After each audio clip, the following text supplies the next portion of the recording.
Hello, everyone, and thank you for tuning in to the All the Things podcast. If this is your very first episode, welcome to the club. Thank you for joining and thank you for listening. We're truly so glad you're here. My name is Sophia Merlot, and you can think of me as your new internet best friend who is always, and I mean always, down to talk about health, wellness, entrepreneurship, and of course, navigating life as a young adult because, let me tell you, it is not easy. If you're wanting to know how to romanticize your life and add more joy, learn celebrity hair secrets for maintaining healthy, shiny hair, tangible ways to better balance your nutrition and optimize your health and blood sugar, or how to build a business from the ground up to having a client list that includes the one and only Sophia Richie, then stick around because those are all real episodes that you'll have to scroll back and check out. If you've been listening to the podcast for a while, or if this is your very first episode and you found some value, then be sure to share it with a friend, a family member, a sister, your boss, whoever you think needs to hear today's message. Also, it helps us so much build this incredible community. If you think I deserve a 5-star review, I would truly love you forever. It just takes a hot sec to hop on to the Apple Podcast or Spotify app and leave us a 5-star review.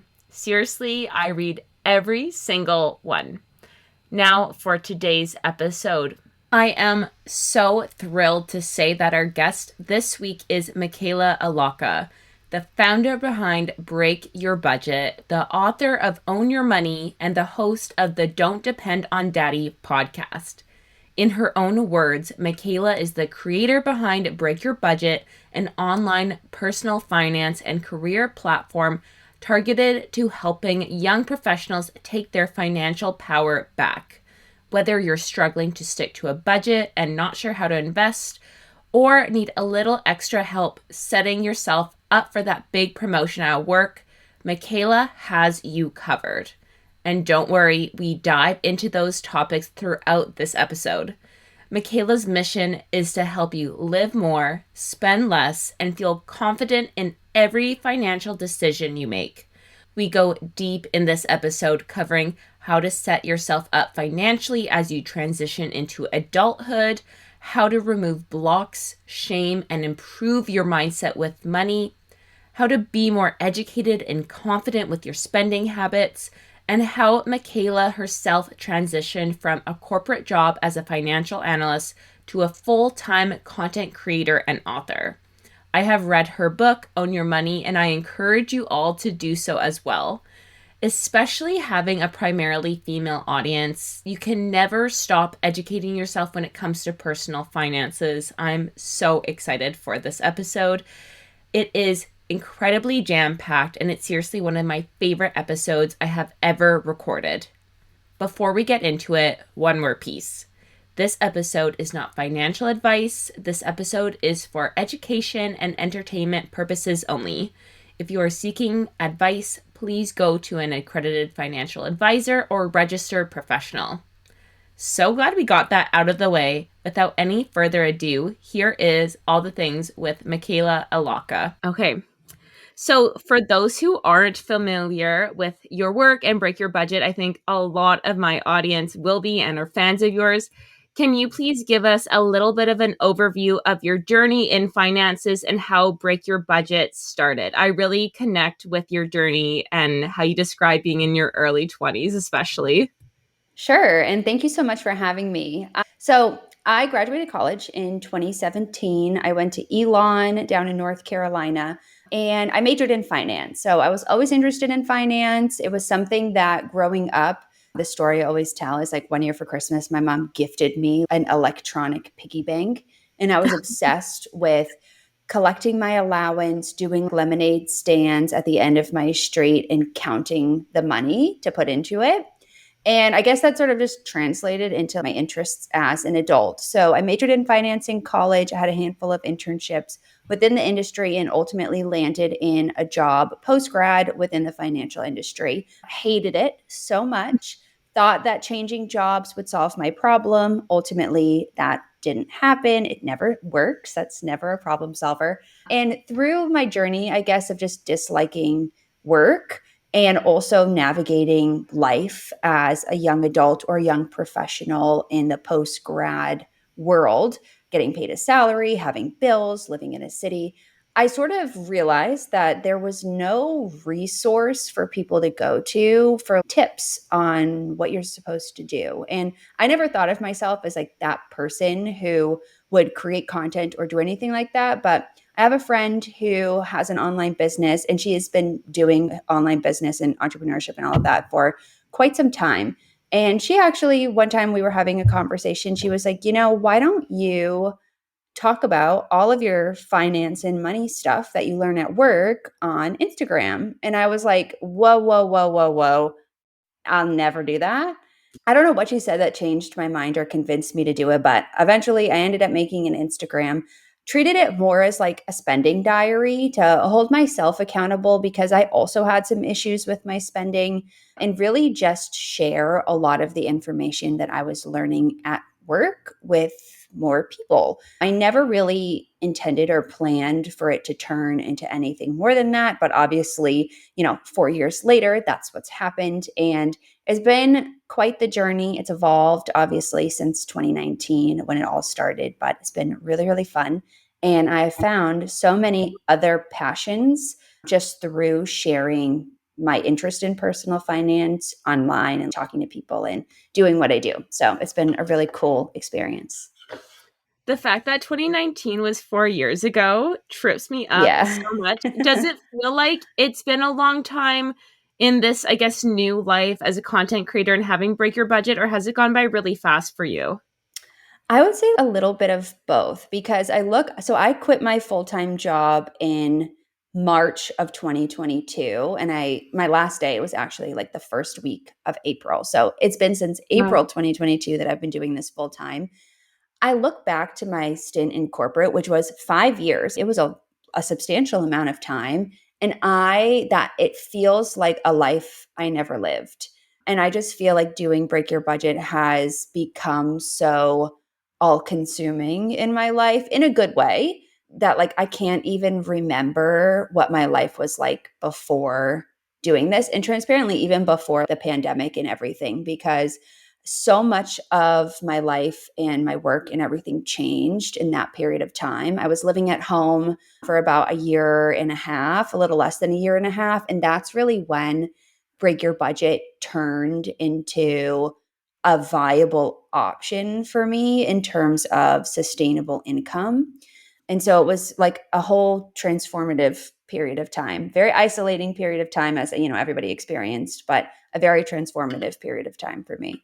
It's so crazy the difference that even a year can make. And hearing your journey of you were in it for a few years and then you quit your corporate job, you had corporate Mhm. experience. I think the narrative is very much when it comes to creators in any type of industry, but the creator landscape is that all of a sudden these people blow up overnight and it's this easy win. And all of a sudden you're having Mhm. all these brand deals and making money. So I always love hearing the behind the scenes that goes into it of Yeah. every little bit of the journey that has gotten you to where you are now and all the work that's gone into where you are now. You talk Mhm. about this on your podcast and in your book as well, but you say that your early 20s, especially, are for earning and learning. And that's the majority of my listeners. And I still, for another year, fall into that category. So I am holding on. For people who are a bit lost right now, I get messages all the time of I want to be doing more. I want to have another stream of income, but I don't know where to start. I don't know where to be Mhm. focused. Were there things that you did that ultimately led to break your budget, or looking back now, you would recommend to people to help them get a little bit more focus if that's their goal to be earning and learning?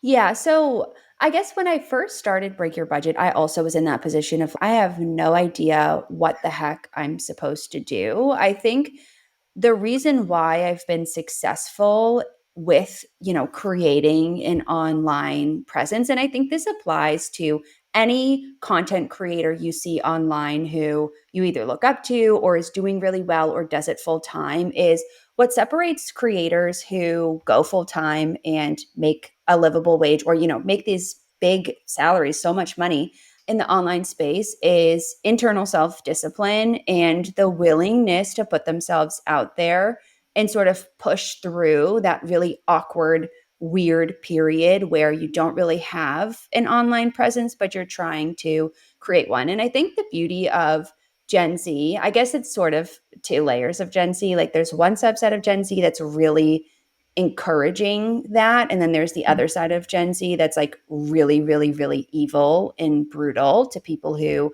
are in the online space.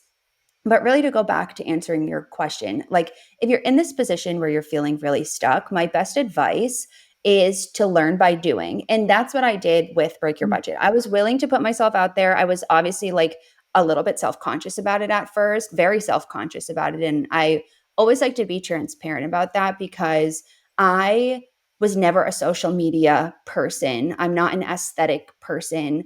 I am a math girl. Like I was a numbers girl. That was really the job that I was in. I was never into fashion. I'm not into fashion or beauty or any of the things that you think about when you think about someone who is online. I was never social media. I didn't do marketing or anything like that. So I really had no idea what I was doing.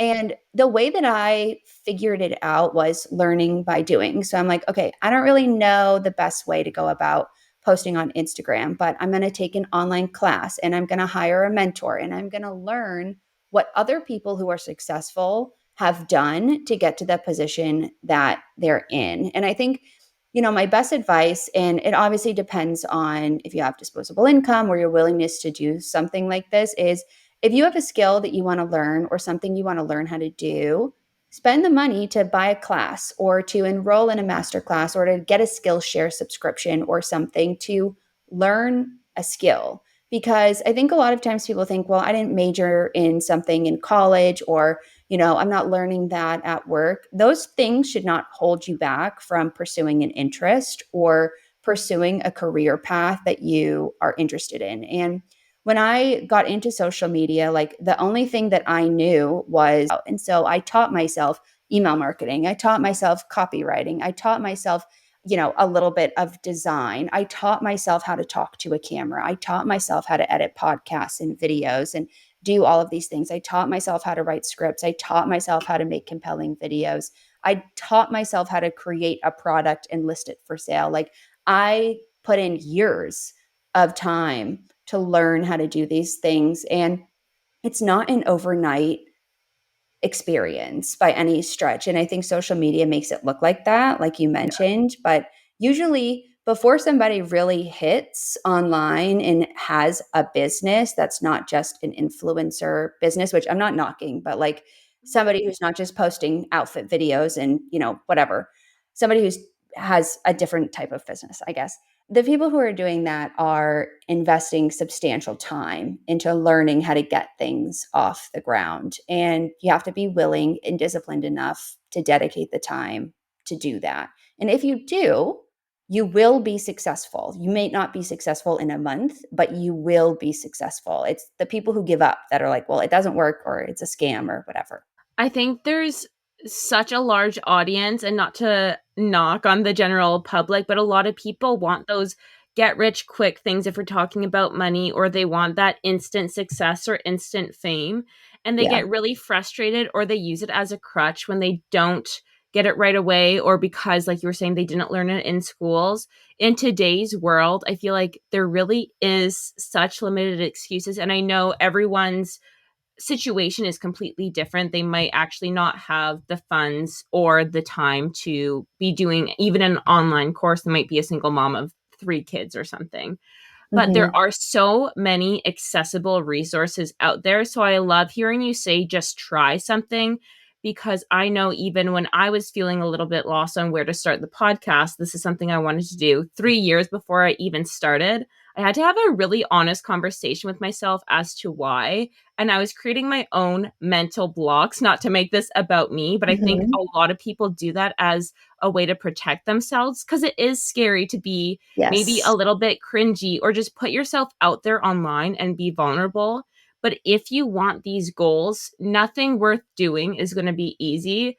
So you need to try a little or try different courses out, try out new Yeah. skills, and just see what sticks and then what builds from there. I really appreciate Yeah. you saying that. Yeah.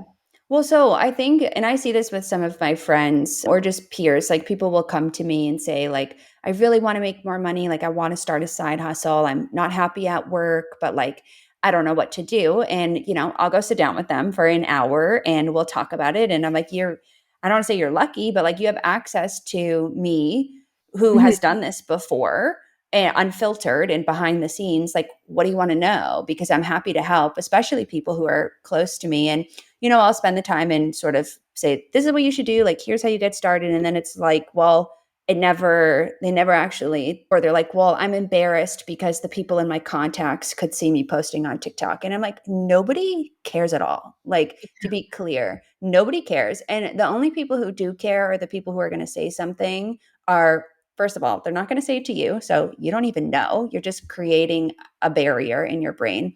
But two, like those people aren't your friends. So like, does it even really matter? I just think there's so many free resources online. You can get an entire course online to learn how to do literally anything for free on YouTube. And if you actually want to make it happen, like you find the time and you just go for it. But I've learned everything that I know about everything I'm doing at this point just by trying and like failing, of course, or like creating something and it flops, or, listing something for sale and nobody buying it. And it's like, okay, well, I learned from that. What did I do wrong? How do I pivot and change? And how do I make it work in the future? And, by doing that, obviously, I think the results speak for themselves. Like I have a very healthy business. I don't really have any issues making money, paying my bills, living a very comfortable life. So hopefully that continues. But it all comes from doing and taking action, which is the biggest thing that people just don't want to do. I always remind myself too, if I'm ever worried or self-conscious about someone seeing a piece of content I'm putting out, that they're not paying my bills. So why No. should I be bothered by it, if anything? Yeah. And that you're going to be in the exact same position I go through. What's the worst case scenario if I do this course and I end up not liking the content, or it doesn't help me Yeah. land a different role, whatever it might be? And the worst case scenario is that I'm in the exact same position I am in now, but I have a new skill. So I think that's important Mhm. to keep in mind too if you're really wanting to take some actionable steps. Yeah. Skills are like the most important thing. And even if, you take a course on something or you learn something that you thought you were interested in, it's like, okay, well, maybe not, but you can leverage that skill for other things. Like, I think personally that skill set and having an entire repertoire of different diverse skills are the most valuable assets that you can have in the labor market, whether that's the freelance market, the creator economy, or the corporate world.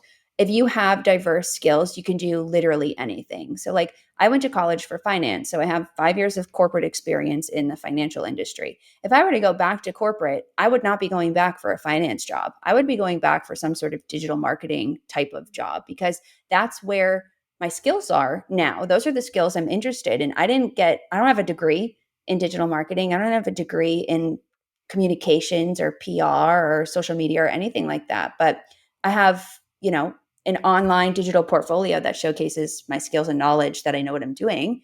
And that's what I would put on my resume to get that kind of job. So I think it's really important to focus on skills. And even if there's skills you don't love, like there are skills I have that I don't enjoy doing that I have to do to keep the lights on, even if they're things you don't love, like they're still valuable. It's still important to have them.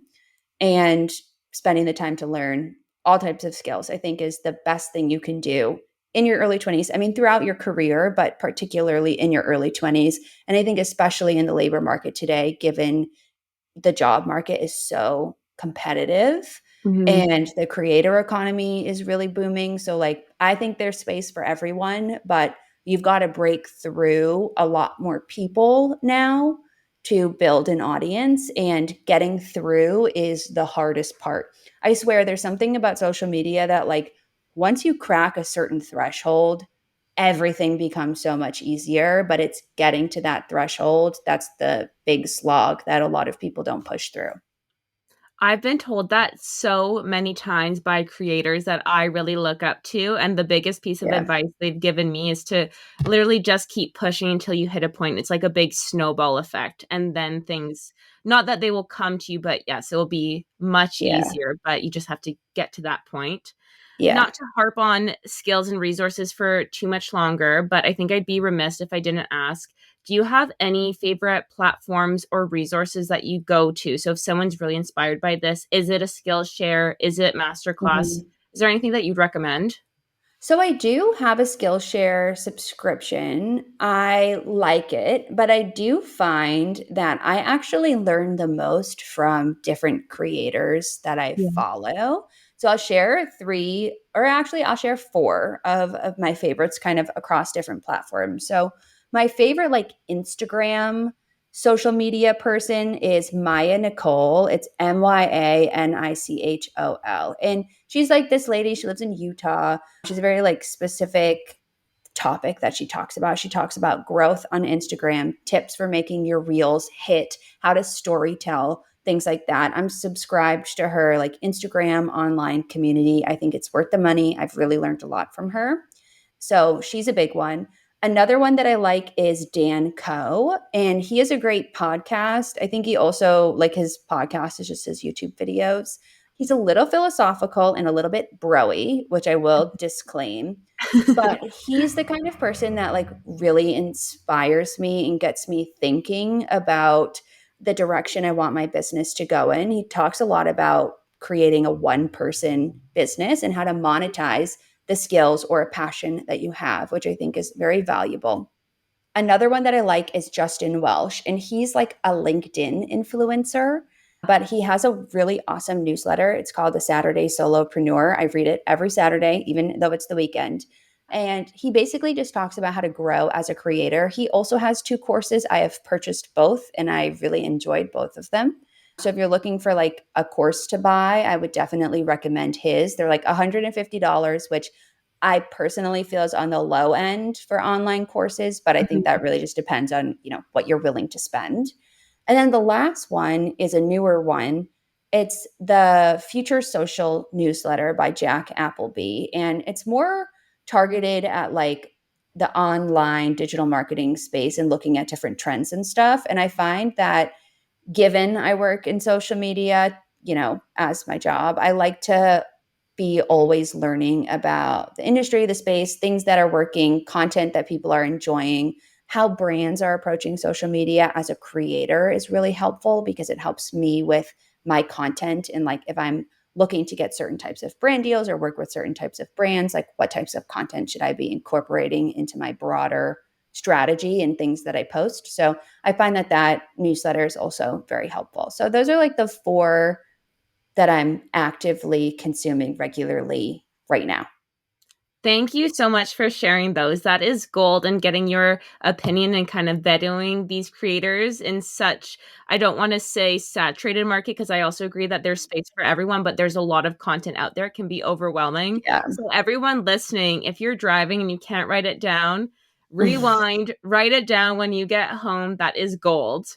Yeah. Yeah. I find a lot of the content, at least that gets onto my explore page, is all like very aesthetic style of content that's not really giving me anything to learn, which is a little Mhm. bit frustrating sometimes. So whenever I find a creator that I'm like, okay, I really like what you say, I always follow, subscribe, listen to their podcasts. Like I do everything because then it shows up and then usually I get more of that. So Yeah, that's what you want. So I want to transition to a bit more money talk. And since a lot of my audience, it's about a 50-50 split between Canada and the US. I myself am okay. in Canada. So I didn't want to get into too much investing because that can vary so much between Yeah, both countries and countries in general. But some more general tips and things that you've done to get where you are now. In a sure. podcast, I think in maybe June, you posted, I can't remember the title, but you talked about how in your early 20s, you had actually some unsustainable saving habits that were actually quite bad for your relationship with money and Mhm. money overall. Before we get into the do's of money, I'd love for you to share some of those habits for people to avoid. I think we can have a lot of fear around money, and I think it's important to Yeah. talk about those habits as well. Yeah. So I think what makes my financial journey more unique is that my spending issues weren't really stemming from an overspending problem, which I think is more common Mhm. lately just because of, TikTok, how easy it is to buy stuff or you see something you like even I fall victim to it. And I feel like I'm pretty financially aware. The big thing for me was I was like a cash hoarder. I had a big fear around spending money. And so my entire financial strategy for like the first 2 years out of college was to literally spend the least amount of money possible. And I would go to lengths to make it happen and to keep my bills as low as I could, which now, I mean, that helped me sort of cushion up my savings a lot Mhm. faster, but it really, really eroded my relationship with how I spend money. And it's taken me a really long time to get more comfortable spending money, even as my income has increased to the point where I can buy something and it's okay. So the big things I guess that I did early on in my 20s was, for one, I sacrificed a lot of comforts almost to a detriment. So like my first, I talk about this in my book, but my first apartment, I paid $900 and I had a roommate, but I literally lived in a closet. Like it was 9 by 9 or 8 by 8. Like it was very, very, very, very small. The only thing that fit in there was my bed and a small armoire. And I didn't have a closet. I didn't have any space for anything. But I'm like, okay, well, I'm only paying $900. But in that apartment, I had a crazy roommate who I really didn't like. We didn't have laundry. We didn't have a dishwasher. Like we didn't have AC. We didn't have anything. And it was really hard. I felt really uncomfortable. I didn't feel like I had somewhere to go ever besides sitting on my bed in my room. And at the time, that was fine because we were working in the office. I wasn't really spending tons of time at home, but that's a Mhm. sacrifice that I would have I wouldn't ever recommend making. Like your living space is an important thing. I don't think you should be living above your means, obviously, but I wouldn't go so far to sacrifice basic things to save Mhm. money necessarily on rent. I mean, have a roommate, do those kinds of things, but make normal decisions. I don't feel like that was a normal decision for me to make. The other thing was just personal safety and stuff. Like I didn't want to take Ubers at night or just in general because I didn't want to spend $30 to get across town. So I would take the train, I would walk. It just things that were really silly looking back on I would have ended up in the same position now if I had spent the $20 on the Uber.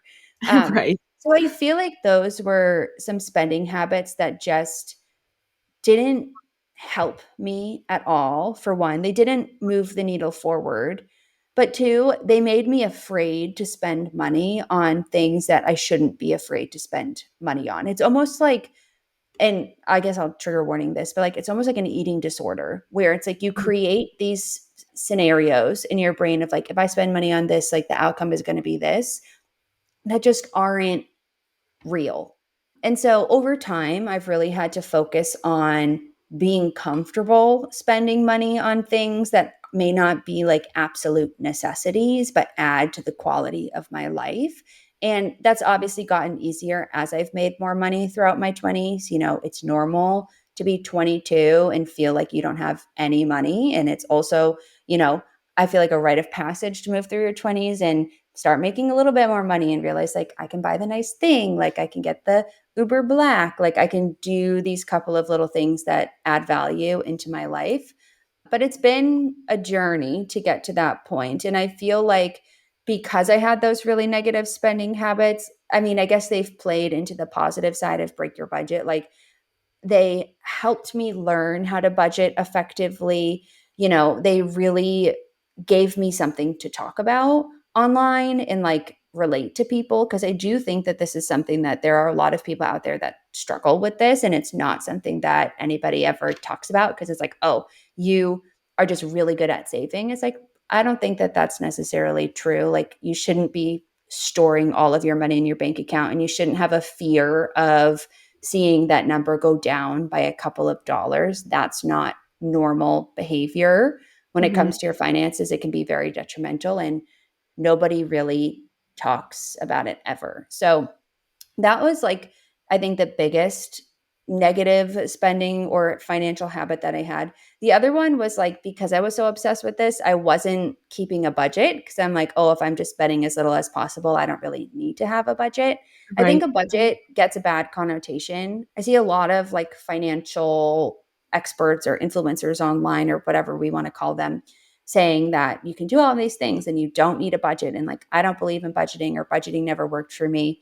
And I feel like that advice stems from such a place of not only privilege, but just like being completely out of touch with the reality of the people who are consuming the content. You have to have a budget, even if you don't want to do it. The reason is because it brings awareness to where your money is actually going so that you can make the necessary adjustments to reach whatever financial goals that you have. So if anybody ever says you don't need a budget, they're either lying to you or they're going to try to sell you something. I swear that's it. Like, I just don't think that I just don't think that that's very good advice for people who are learning about money. Even as like somebody, I don't need to have a budget anymore. I still track everything that I'm doing because I want to know, how am I spending my money? How can I improve? Am I spending my money on things that like are not adding value to my life? Or, how can I shift things around so that I can save as much money as I can while enjoying my life? And that's sort of like the balance, I guess, that a budget will bring into what you're doing.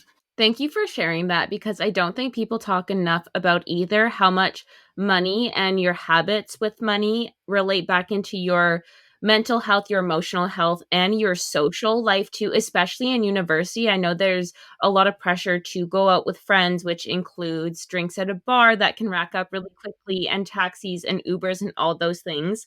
And that can create a lot of anxiety that you bring after university. I know those are things Yeah. I had to work through as well. But I want to get into as well, for this is my own perspective being a woman, but some of these things when you mention safety come up. There's other things that as a woman I think that I might have to spend extra money on to feel Hmm. safe and secure in my surroundings. But I want to know, are there other pitfalls specifically for women when it comes to money to be mindful of? I think one you touched on is budgeting. When people say you don't need budgets, I personally agree with you because of that awareness piece. Even if we think we're doing all the right things, having something to look at and see how and where you're spending your money is great. But I Yep. also would love to know if you have any tips or experiences asking for a raise, because I think that's another big area of earning and money being a woman in our career where we're afraid to speak up and reach our full Hmm. earning potential.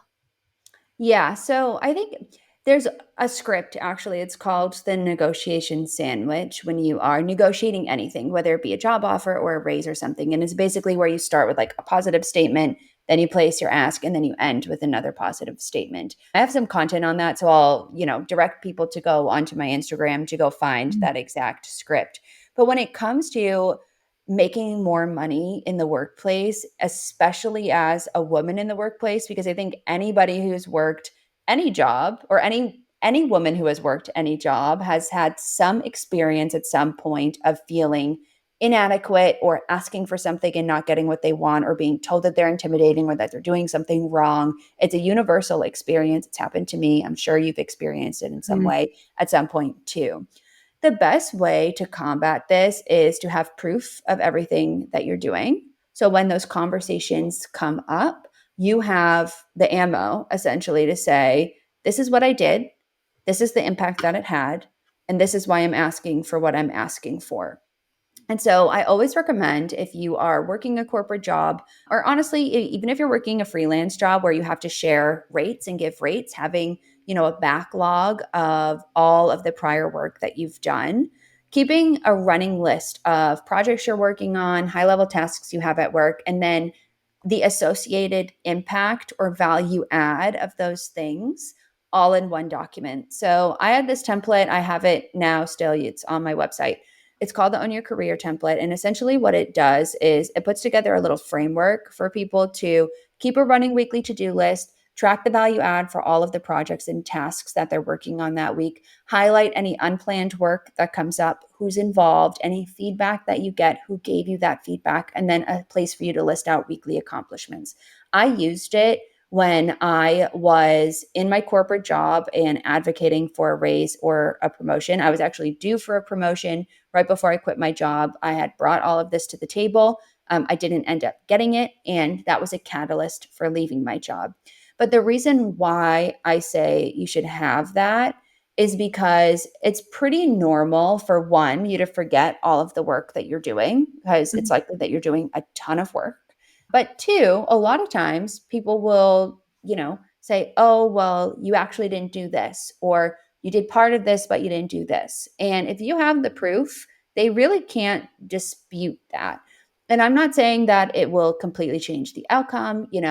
If somebody doesn't want to give you a promotion or a raise that you feel you deserve, having a list of your accomplishments isn't going to change that. Or if you're going to be getting laid off, having a list of what you've done isn't going to change the outcome.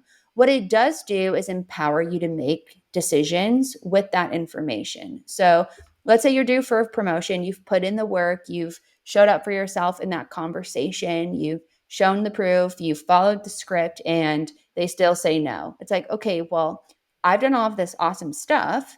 This current workplace doesn't value me. And I now have the confidence to update my resume with all of these things and go find a different job.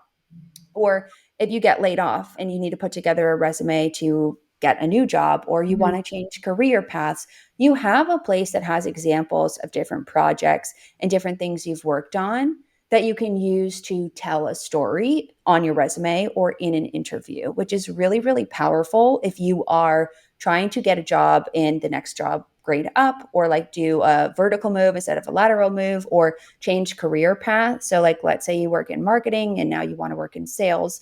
Likely a ton of the things that you've been doing in marketing, you can leverage in a sales role. If you don't have examples of things you've done, it's going to be really, really hard for you to navigate that interview process or that job application process. So that's the best advice I could have for someone, is especially women, is make sure you have proof and a list and a database of everything you have going on, because you can pick different parts of it for different things in your career, and you will have a lot more confidence speaking up and articulating what you've done in those conversations, because they can be pretty intimidating. I can't stress how important this tip is. I've used it myself and it's helped me in my current role, and even with things for the podcast, different projects that I've worked on for working with future brands and things, because it's so true. We just do things that are asked of us or that are expected of us. And I think in this remote digital age, if you're working for a big corporation, a lot of times you don't actually know everyone on your team or that you report to, or if you're working remotely, people don't see you on a daily basis and all the work you're doing. So being able to document everything that you've touched on and the outcome, how you've made Mhm. a positive impact, is huge, because you're also educating people on the value you bring. You're just not another project associate or whatever a more entry level title may be. You're bringing a lot of value. And also, I think you made a post on this recently on your Instagram, but it is historically true that if you're looking for a new job, September is actually a great month. A lot of times, my more 9 to 5 job is in the recruiting space. A lot of Mhm. people take vacations over the summer. A lot of upper management, upper leadership people are just away. But in September, they're ready to hire. They only have 1 quarter left. They know what their budgets are. They have better projections for the next year. So, if that's something of interest to you, if you're looking to switch careers, now is the time to really get this organized and start Mhm. sending some resumes out too. Yeah, and I think a big benefit of doing all of this is like, when it comes to showing up as your best self, whether it be in a performance conversation or in an interview, having like a really intimate idea of everything that you've worked on and all of the projects you've completed or all of the work that you've moved along will make you show up more confident in those rooms, which I honestly equate. So when I left my job back in 2022, before I made that decision, the like cliff notes of the story is I was up for a promotion. So I was applying to other jobs as a result because I'm like, well, if I'm not getting promoted here, like I'm out of here regardless. So I was applying to other jobs and I was interviewing for a few different roles at companies that like I never thought I could get a job at.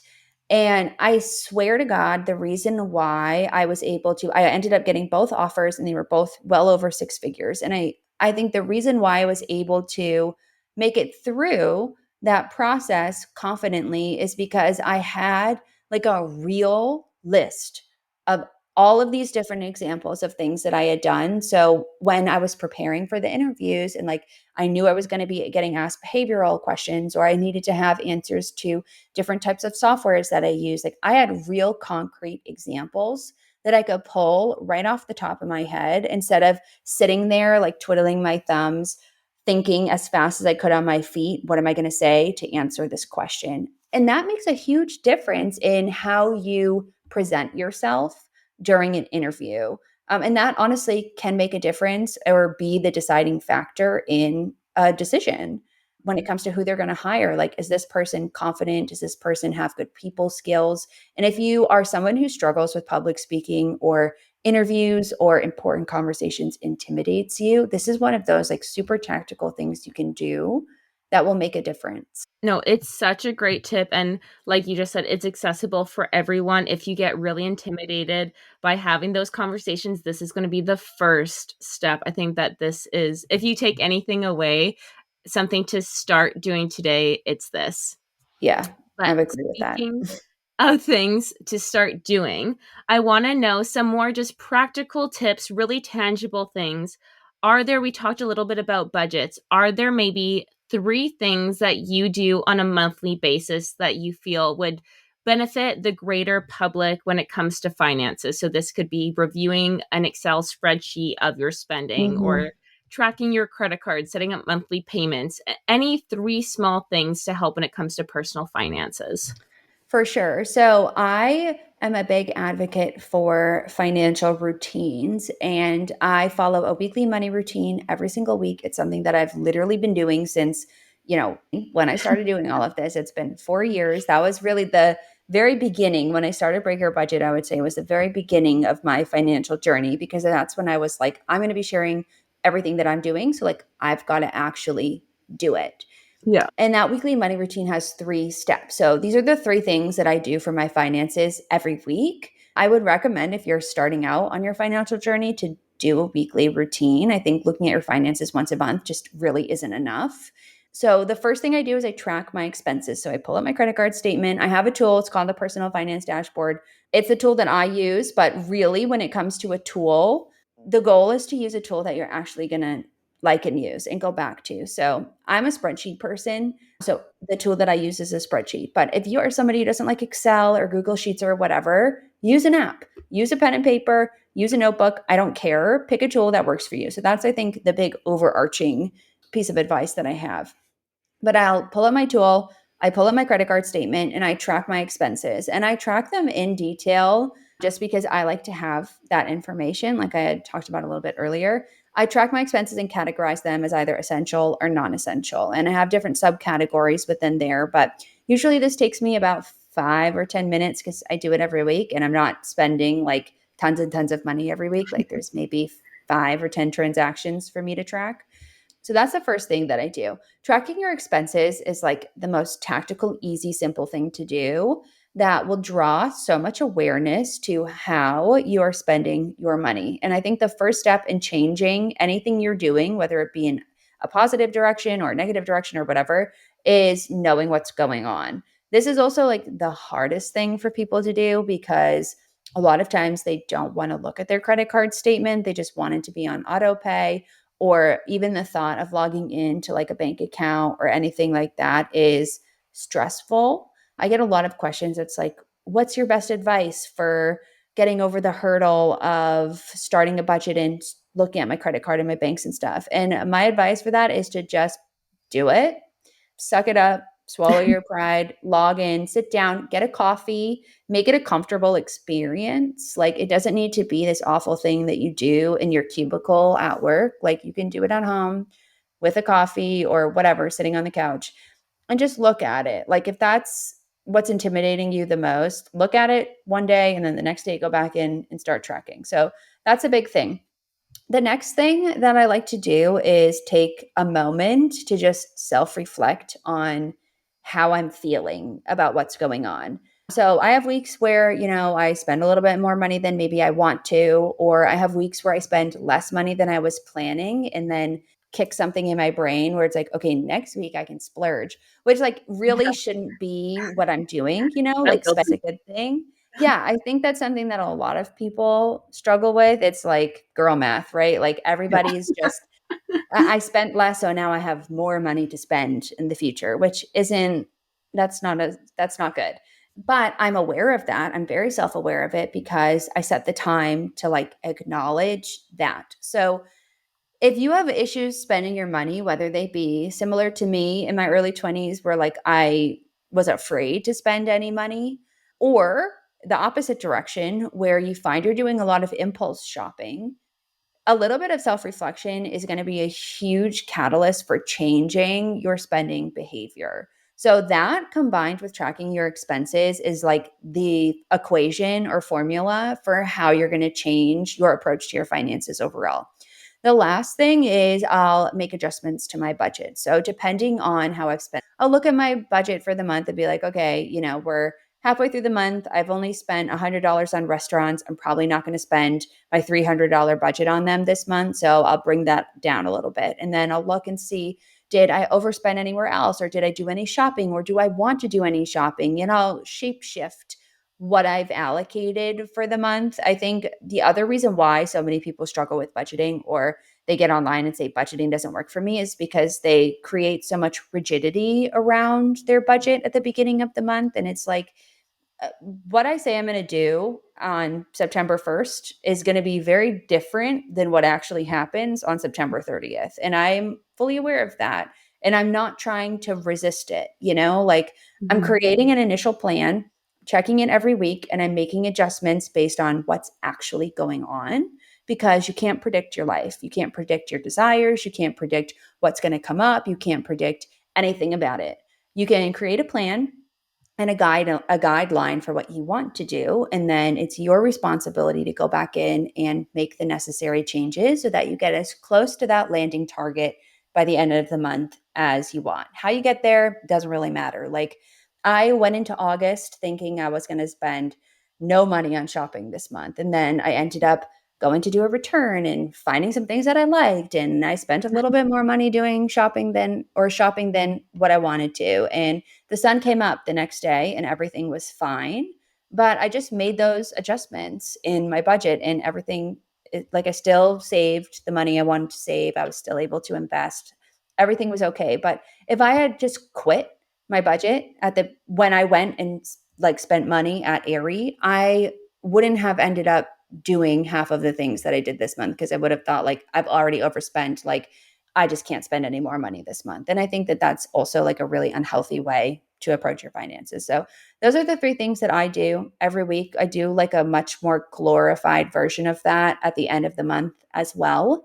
And I think it's really important to have a financial routine, to show up for yourself, keep the promise to yourself that you're going to stick to your budget or look at your budget and reach the goals that you want to reach. Because if you don't hold yourself accountable, like nobody else is going to. So that's, I think, a really hard truth for young adults to learn when they get out of college and life isn't set out for you anymore. Like if you want something in your life to happen or change, you have to do it because you're an adult and it's just different now. So, I don't know if this was intentional, but what I really appreciated from your routine of your weekly setup before you even begin to assess your finances is you have habit stacking in there too. And I think that can also really help if it's something that makes you anxious.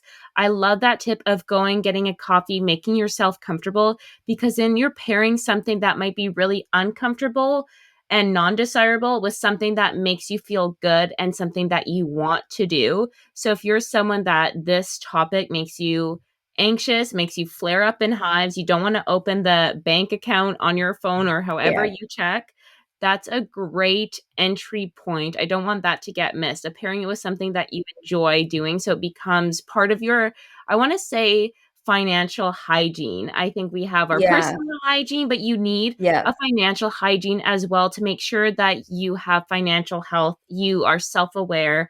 And I think that's a really awesome tip if you struggle getting Yeah. started.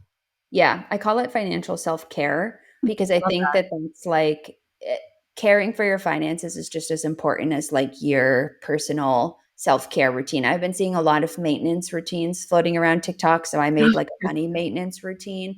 They're the same, they're just as important. And what I do is like every Sunday morning, I do mine on Sundays.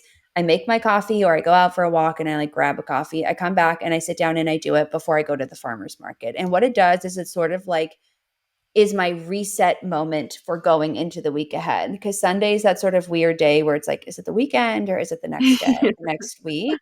I sort of split it. So, like, my morning time is week before, my afternoon time is week ahead. And anything I've spent up until like that point where I'm doing my money review is in the past, like that's week behind. And then the next week is when I'm sort of starting from the proverbial baseline scratch and changing or implementing the adjustments that I want to make. It's very, very helpful, obviously, to know where your money is going, but also like a little bit of a mental reset of like, okay, Mhm. what I did last week, it happened, it's done. I'm going to implement these changes going forward and start that momentum right from the top of the week. I don't know if people will appreciate this or not, but it really is, if anyone's tried to lose or gain weight, a similar mindset that one healthy meal won't make you to your dream aesthetic or goal weight, and Mhm. one bad, quote unquote, like junk food meal isn't going to wreck your health either. It's kind of like one Yeah. big splurge or unexpected expense isn't going to totally kill your finances, and saving and saving and saving and living like an awful or what feels like an awful life isn't going to get you your goals necessarily Mhm. either. Yeah, there are so many parallels between your financial journey and like a personal health and wellness journey. Totally. I don't mean to keep saying this, but I also talk about that in the book because it's like such a poignant like connection to make. Any sort of weight loss or exercise routine, you if you decide you want to lose weight, you're actively making decisions and Mhm. changes to your routine in your day-to-day life to reach that goal. And the same applies to your finances. If you have a financial goal you want to reach, like you need to be making changes to your routine and the way that you approach certain things to make that goal a reality. And I think that a lot of people think like, oh, if I want to reach a goal with my finances, like I just need to make more money. Yes, that helps, obviously, but it's likely or hopefully you have a little bit of wiggle room. You just need to find it and Mhm. then change your day to day or your lifestyle a little bit. It doesn't have to be a huge overhaul, but make those small tweaks to actually create that space. When we talk about lifestyle too, I keep bringing up your podcast just because I binged so many episodes. I'm almost through your book as well, which I recommend to everyone. I'll have all the links in the show notes too. But you had a really great point, and part of what inspired your move to LA was that where you were living before. I believe was it Boston you were living before LA? Yeah, yeah. It just didn't make sense for you in terms of happiness, finances, a career, and Mhm. literally just being alive is so expensive right now. LA is a Yeah. very expensive city. Vancouver is a very expensive city. Mhm. Do you have a bit of a checklist if someone is debating whether to move, or if where they are right now is the best place for them, if it's worth that expensive rent because then they'll have their career opportunities, or a quick little checklist just to people to see where they're at? Yeah. So this is actually a concept that is from the book called The Restart Roadmap by Jason Tartick. He was on The Yeah, Bachelor, and he love this also podcast. has a lot of like wonderful, insightful advice. Who'd have thunk? But his book is really, really, really great. This one concept that he introduced, it's called the third degree priority probe. Where should you live in your 20s? For whatever reason, it has been like the most philosophical thing I think I've ever consumed online. I think it's so good. And basically, what he says is where you live in your 20s should satisfy three main pillars of your life, and it needs to satisfy all three. The first is your career opportunity. So, is where you're living making sense for what you want to do for work? And I think that gets a little bit blurred now that we have remote work, but like I'll Mhm. use a very obvious example. Let's say you want to pursue a music career. Does it make sense for you to live in Boston, or would it make sense for you to live in either like Nashville or LA? Mhm. Probably one of those two other cities. So that's a big one. You want to make sure you're choosing a city that maximizes the career opportunity for you based off of, what you want out of work. So looking at my personal experience, I was living in Boston, and for a finance career, that was fine, but it wasn't great. I probably would have been better in New York. But if I Mhm. had lived in New York, that wouldn't satisfy the other two pillars, which are, financial opportunity and like the ability to make enough money to live comfortably in the city, and then also personal, like I don't like the lifestyle in New York. I don't want to live there. So that didn't make sense. And then now when I'm thinking about my career in social media, like it makes a lot of sense for me to be in LA. Could I Mhm. do this anywhere else? For sure. Could I be just as successful anywhere else? For sure. But the reason why I landed on LA was because in terms of career opportunity, I have access to so many things here. I have access to podcast studios. Lots of people in the creator space live here. I have access to go to different events and meet people and network. There are just so many things related to what I'm doing that are here. And that wasn't the driving decision for why I moved here at all, but it was, something that I had considered as part of the process. The other layer is, or I guess the next layer is the financial aspect of it. So, does the city give you the ROI on what you're paying for it? Is really the question you need to ask. So, I'm going to preface this by I grew up in Boston and I love it, but I'm going to hit you with some extreme Boston slander. I do not think that Boston as a city is worth the price that is required to pay to live there. I think the city is incredibly expensive and really doesn't offer anything for a young professional because the culture there is very drinking heavy. It's very incestual almost, in the sense of like, if you don't already have a core group, you are going to have a really hard time making friends. Everybody knows everybody. Lots of people stick with the people they went to high school with or grew up with. It's a hard city to make new friends in. And on top of that, it's not really like a huge city for anything career wise unless you want to work in the medical field. So for me, it just wasn't the right city. And I didn't think in my brain, if I'm going to pay $2,500 plus per month on rent, I didn't want to live in a city that, didn't have things for me to do, was hard to access. Like you can have a car there, but parking is kind of an issue. You have to pay to park, or you can't move your car because you lose your parking space. Like there's just so many things about it that didn't make sense for me.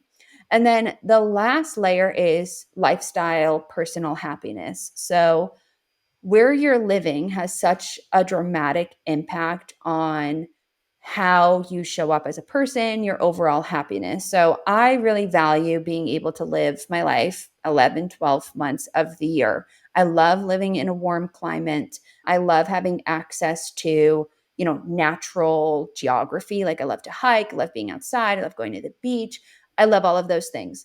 But I also love and value being able to get dressed up and like go do fun city things. And I think LA specifically for me offers the best of both worlds there. So when I'm looking at career opportunities, LA checks the box. When I'm looking at financial opportunity and ROI on my spend, is it expensive to live here? Yes, but I get access to so many things in my personal life and for my career. And then when I'm looking at happiness and lifestyle and stuff, I get, access to the beach. I get access to farmers markets and hiking, and 2 hours in any direction. I can be in an entirely different place. It's just for me and the life I want, such a wonderful place to live. So I think it's important when you're deciding where to live to make sure that the city checks all those three boxes. And, for you, that could be Vancouver, or for somebody listening, that could be Austin, Texas. Like it doesn't have to be a specific city. For some people, that's New York. Like I would just never live there. But that's because it doesn't offer what I am looking for, but it could offer what you're looking for. So I think it's important to think about those three pillars of your life and what city is going to give you all of them to the most degrees possible. No city is perfect, but where are you going to get the best ROI for your money, what you're paying in rent? Because that's a big thing. Mhm. I think that should be top of mind now that rent has gotten so expensive. I love this three-pronged approach, and I love how it captures where you are now and also where you wanna be. So, your happiness, that's so important, but your long-term goals, your career goals, if having a family is something that you desire Yep. in the near, far future, I think this is honestly one of my I've done almost 100 guest episodes. This is within my top 3 at least, if not my top. There's Wonderful. so much information, and I'm just so thankful to have you on the podcast. I'm cognizant of the time, so I have a couple quick fire round of questions just to Okay. wrap things up a little bit. My first one is, what has been your favorite purchase you've made in the last 6 months? Honestly, I think my apartment, I didn't buy it, but I live alone, and that has been a big, like, personal investment for me, Mhm. and I love living alone. So that is I don't know if that's a fair answer. If I have to go for, like, one thing that I've physically bought, let me think. I don't I think I think have any. apartment counts. That for me, that would check out. Yeah, I'm not a big item person besides clothes, which, like, I don't think there's any item of clothing that I'm like, "That's the best thing that I could ever have," you know?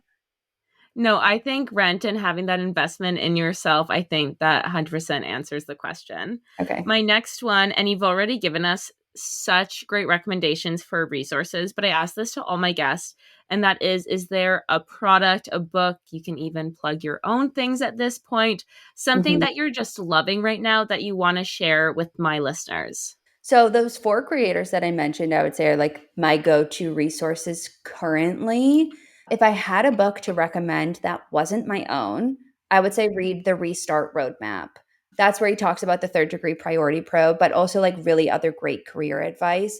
I have a podcast episode about both the book and the third degree priority probe if you want like a little sample before making the commitment. Oh, perfect. And that leads me into my final question. And I'll have all the links in the show notes for if anyone's driving and they can't write things down, all you have to do is click on a link. Where can everyone find you? Yeah, you can find me at Break Your Budget on all socials. I'm on Instagram, TikTok.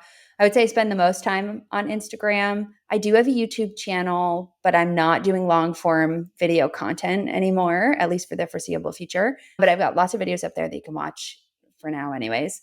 I have a podcast. It's called Don't Depend on Daddy. And I have a book. It's called Own Your Money. You can buy it on Amazon. It's available internationally. You can also buy it on like Barnes and Noble, all those kinds of places, which you can find at breakyourbudget.com. Awesome. It's also available on Kindle for anyone Yes, wondering. That's how I've been reading from my Kindle girlies out there.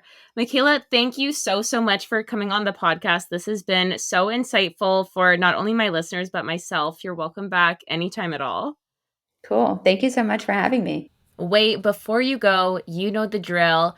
Thank you so much for listening. Truly, it means the world to me to have each and every single one of you tune in every single week and listen to the podcast. I love the community that we've created here. And if you missed it, I'm going to remind you one more time to number one, leave us a 5-star review on Apple Podcasts or Spotify. Share this episode with someone else that you think would receive value from it. Thank you so much for listening, and I'll talk to you soon.